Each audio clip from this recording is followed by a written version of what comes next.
Hello, this is Valerie Aiello, and you are listening to IdeaDiary.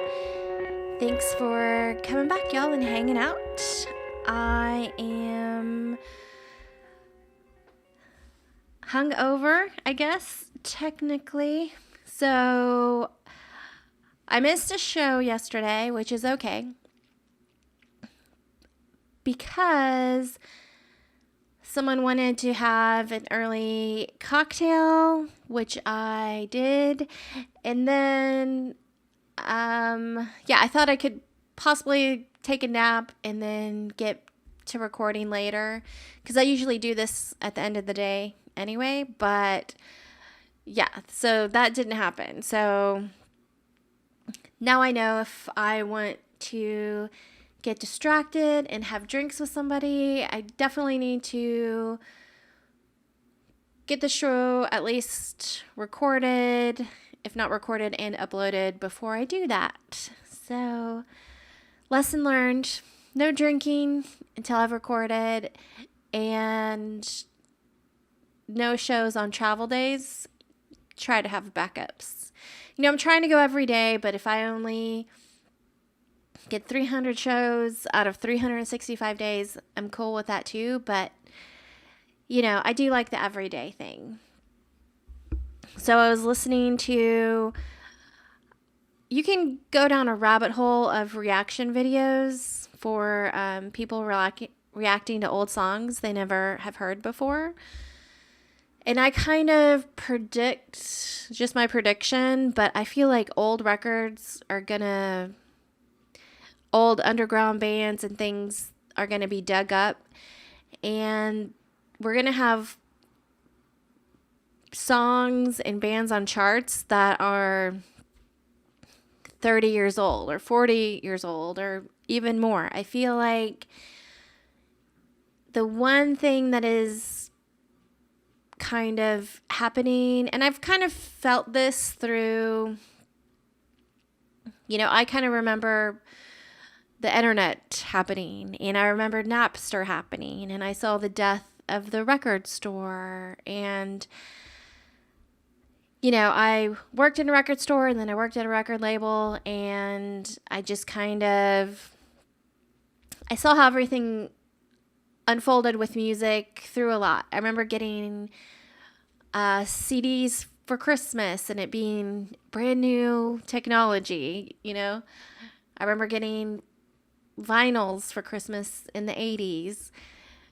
I feel like I saw a lot, and I definitely could see that once the internet was happening and then all this music was kind of coming in, that there would be kind of old bands that would, revamp their fame. So even though somebody might be 80 years old now, the record that they wrote when they were in their 20s could be totally new, and hopefully there's a lot of old video footage for people to kind of connect with the band. But even without that, I feel like, there's some things that are kind of forgotten and lost, but I feel like things are going to come back. So 90s bands and 80s bands and 40s music and all kinds of stuff. So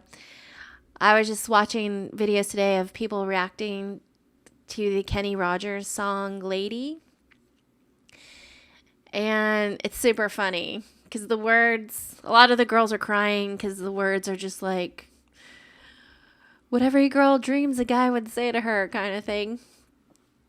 But it's super funny. So I feel like that's my recommendation today, is look for Kenny Rogers' reaction to the song Lady. Like you'll definitely laugh. There's a lot of funny reactions out there. I wanted to think about like the things that I thought about band marketing and publicity and stuff. I feel like I'm trying to figure out, now that we're in the apocalypse and everything's changed, We still don't know how everything's going to unfold, if venues are going to come back, if, are there going to be mosh pits ever again? I don't know. If people are going to want to go in a tiny, small, sweaty club and breathe and sweat all over each other, I just don't know if that's really going to come back. I know a lot of venues are kind of treating they're having bands come and perform, but they're doing it in a way kind of like Austin City Limits. I'm guessing everyone kind of knows what that is, which is just kind of a live performance of a concert. And, it's recorded, it's shot beautifully, the sound's great. So I think a lot of venues, well, I don't know if a lot are, but there's definitely some here in Austin where they're having bands play and they're just kind of making their own Austin City Limits, I guess, YouTube channel.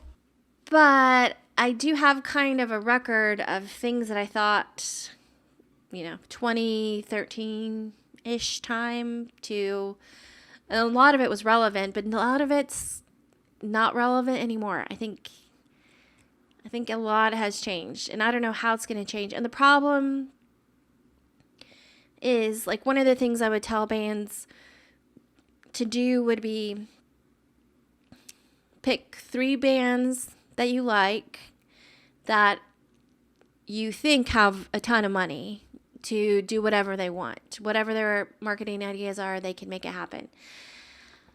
And then think of 3 bands that you love that obviously don't have a giant budget, and take all those 6 bands and write down all the ways that they market their music, and pick and choose, because if you like all those bands, you probably have some sort of the similar audience, people that would like the same kind of music.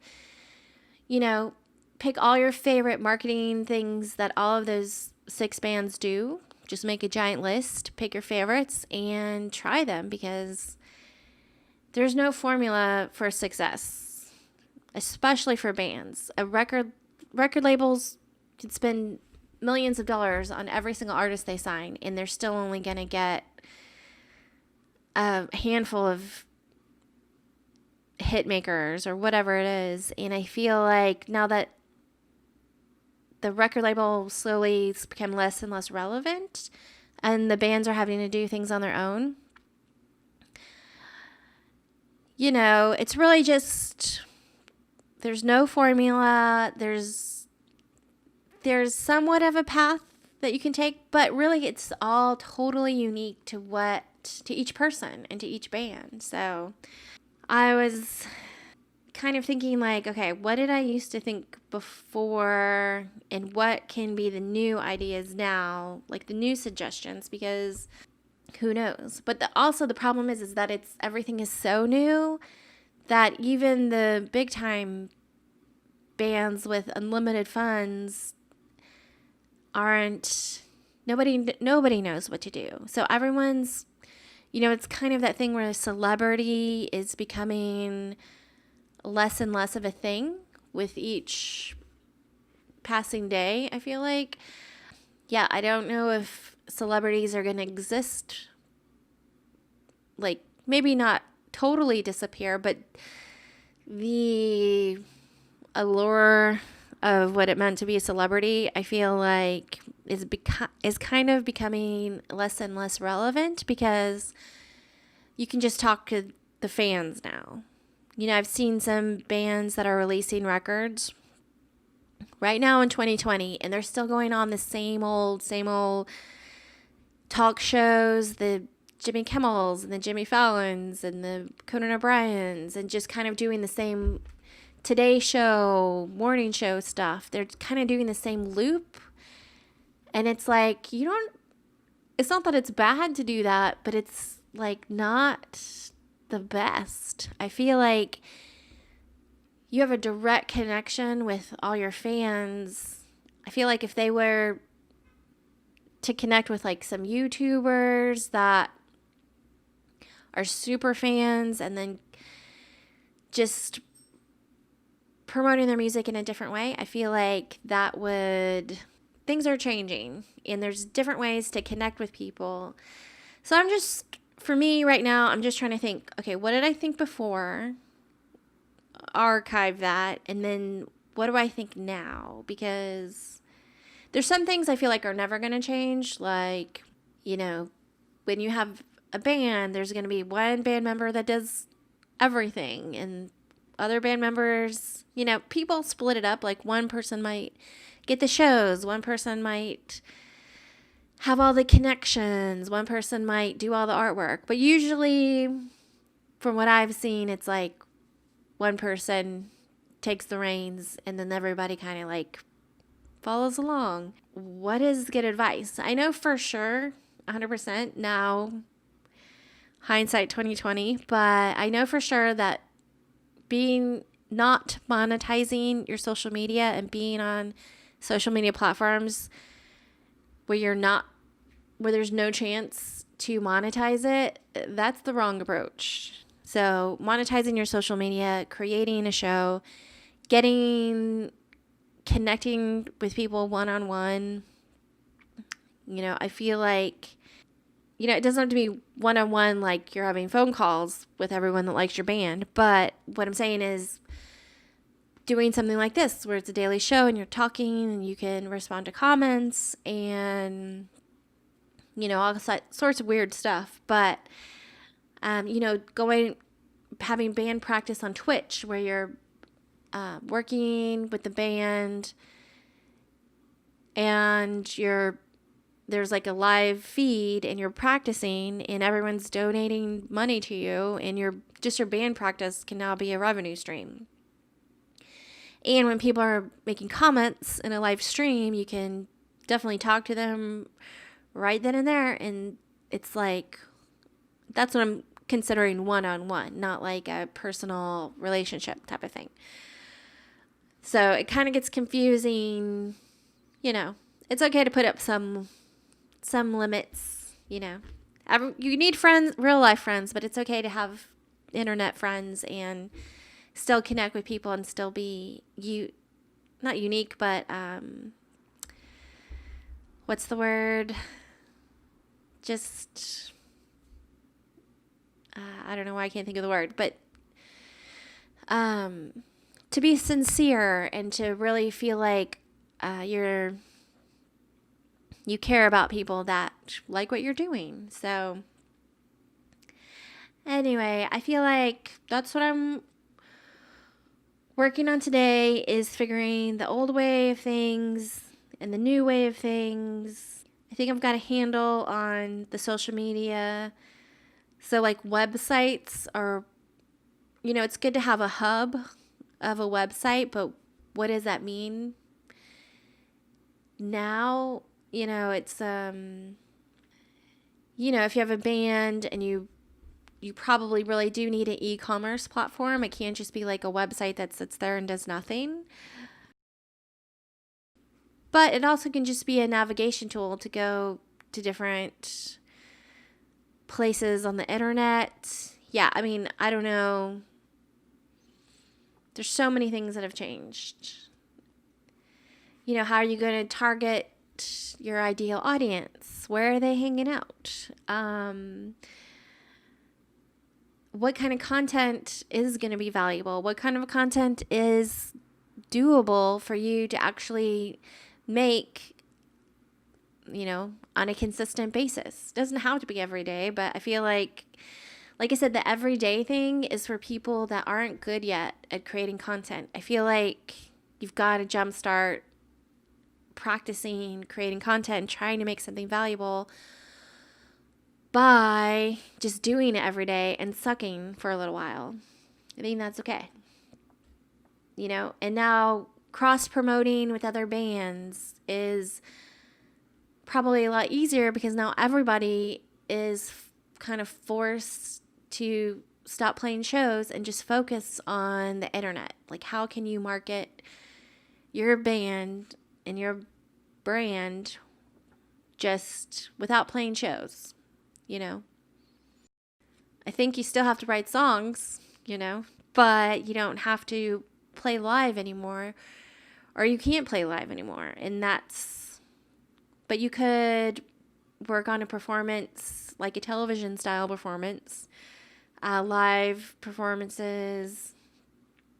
You know, you can still create events, but they're just not going to be in person. You know, touring's over for the most part for now. Press is not over. Press is still totally valid, but it's different because, like I said, all of these normal places that people would try to get into before aren't, it's not that they're irrelevant, it's just their importance of their status is kind of gone. And now it's kind of dispersed through all these people that have all these YouTube channels and have all these blogs and have all these social media platforms, you know. I feel like even though there's a lot going on, there's a lot more opportunity, and it's a little bit easier, possibly. Might not be easier to make money, but I think it's a little bit easier to find people that might like your band and what you're doing, and might be easier to connect with fans and stuff like that, and to find the people that like your music. So there is an upside to everything, so we can't be all doom and gloom about what's happening. Even though it's scary, there's still bright side, and we got to find it. And I think it's going to be okay. And it might even be better. But we just got to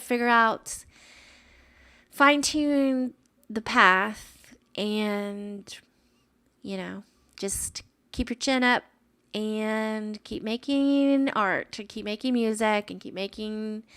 The most important thing you do is just keep making stuff and trying. So anyway, that's all I've got for today. And I will definitely see you tomorrow. And sorry about missing a day, but, you know, I'm learning how to do a daily show. And I still don't know how to end the show, so I'm just going to play the music.